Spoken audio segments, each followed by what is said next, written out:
sadari bahwa kita tengah diserang secara fisik, dan kita juga umat Islam tengah diserang secara akidah. Sekarang ini ada dilansir slogan-slogan yang mengatakan bahwa agama itu sama, semua agama baik, semua agama benar, Tuhan kita sama, Tuhan kita yang satu, cuman jalannya yang berbeda-beda. Hati-hati, ini perangkap pemurtadan. Hati-hati, ini proyek pemurtadan.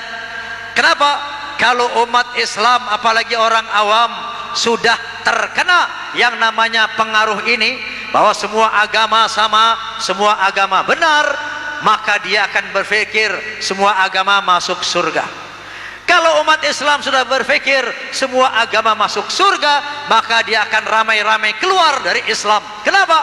Karena masuk surga lewat Islam terlalu sulit. Umat Islam mau masuk surga mesti sholat 5 waktu, harus puasa di bulan Ramadan. Nanti yang namanya kamu punya uang harus bayar zakat, bayar fitrah, nyumbang masjid. Nanti yang namanya ini nggak boleh, mabuk nggak boleh, judi nggak boleh, ngebor nggak boleh. Susah amat masuk surga lewat Islam. Kalau semua agama masuk surga, lebih baik saya pindah agama ke agama sebelah sana, yang sholatnya cuma seminggu sekali, yang mabuk boleh, ngapa-ngapain boleh, pakai pakaian mini boleh, udel ketok boleh, ngebor boleh, semua boleh. Ini artinya perangkap pemurtadan. Hati-hati, ingat firman Allah subhanahu wa ta'ala, qul ya ayyuhal kafirun la a'budu ma ta'budun wala antum 'abiduna ma a'bud wala ana 'abidum ma 'abadtum wala antum 'abiduna ma a'bud lakum dinukum waliyadin.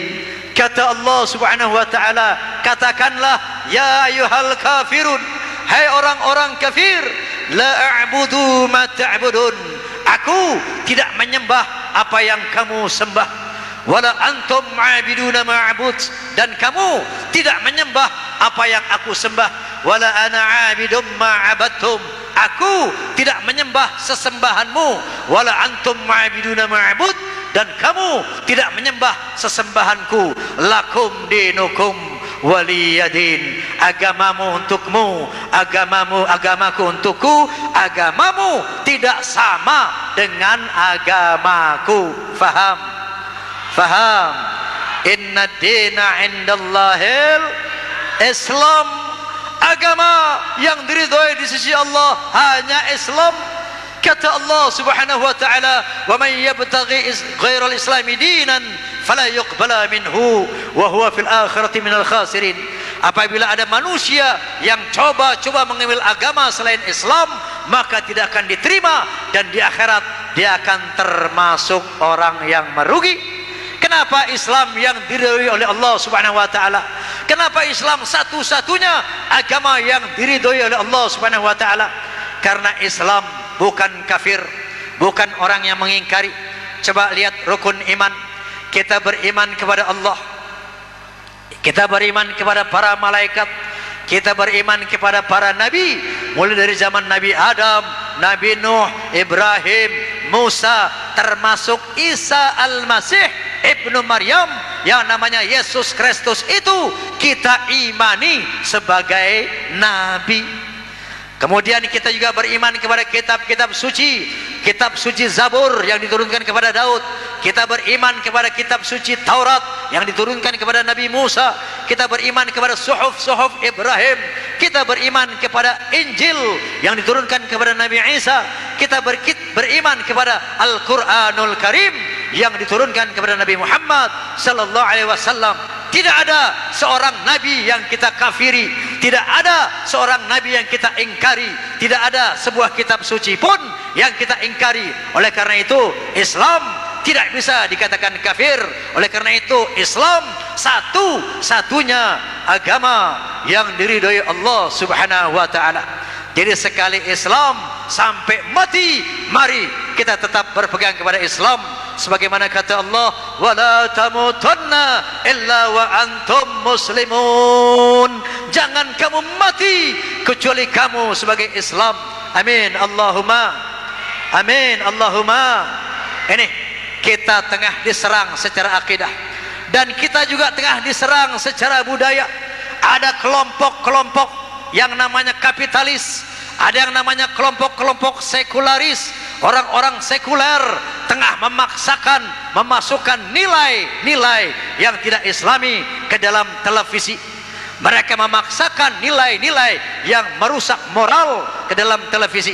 Contoh, pola berpakaian. Mereka ingin menjadikan sesuatu yang enggak biasa menjadi biasa. Dulu di televisi yang namanya you can see, tahu you can see Pak? Itu pakaian tangan buntung. Dulu tabu, nggak boleh di televisi. Tapi mereka paksakan supaya umat Islam terbiasa dengan wanita pakaian buntung. Setelah terbiasa, ditingkatkan lagi menjadi pakaian setali. Wanita pakai baju cuma tali satu doang, ya. Tadinya nggak biasa, tapi mereka jejali terus dan terus sampai umat Islam menjadi terbiasa dengan wanita pakaian tali satu. Setelah terbiasa dengan tali satu, mereka tingkatkan lagi, wanita cuma pakai kemben doang. Tahu kemben? Nggak ada talinya, dadanya nampak kemana-mana. Ini tidak biasa, tapi mereka paksakan terus dan terus. Mereka jejali ke dalam televisi. Akhirnya umat Islam menjadi terbiasa. Setelah biasa dengan pakaian tali satu, terbiasa dengan kemben, ditingkatkan lagi. Pusar sekarang dipertontonkan. Wanita-wanita di televisi mempertontonkan perut yang mana tadi tidak biasa, akhirnya sekarang menjadi biasa. Mereka mencoba memasukkan nilai-nilai yang tidak islami.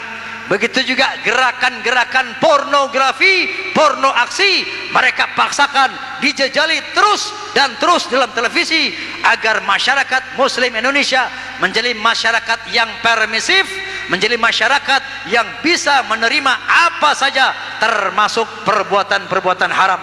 Waspada, ini yang tengah mereka lakukan kepada kita. Oleh karena itu Bu, Pak, saya ingatkan, minimal kita harus berbuat. Cara berbuatnya bagaimana Pak? Bagaimana Bu? Kalau lihat televisi ya Bu, ada yang goyang-goyang maksiat, ganti channel, pindah channel, nggih Bu nggih? Kalau pindah channel masih goyang-goyang maksiat juga, pindah lagi channel yang lain. Kalau masih goyang lagi, pindah lagi, terus pindah. Kalau sudah dipindahkan semua channel pada bergoyang maksiat, maka matikan itu televisi. Kalau sudah dimatikan masih goyang juga, buang itu televisi. Berarti televisi itu